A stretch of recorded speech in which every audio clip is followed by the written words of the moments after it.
ये कोड लगाने के बाद आप लोगों ने क्या काम करना है, सबसे पहले फेस की वेरिफिकेशन करनी है। स्टार्ट पे क्लिक करेंगे, फेस की वेरिफिकेशन करनी है और कुछ भी डॉक्यूमेंट नहीं डालने, सिर्फ ओनली फेस की वेरिफिकेशन करनी है।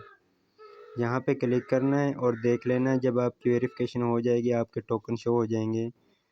40 टोकन आप लोगों को मिल जाएंगे। और डेली लॉटरी पे क्लिक करना है।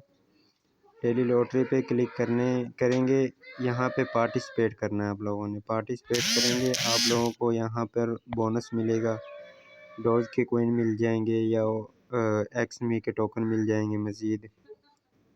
ओके, अल्लाह हाफिज़।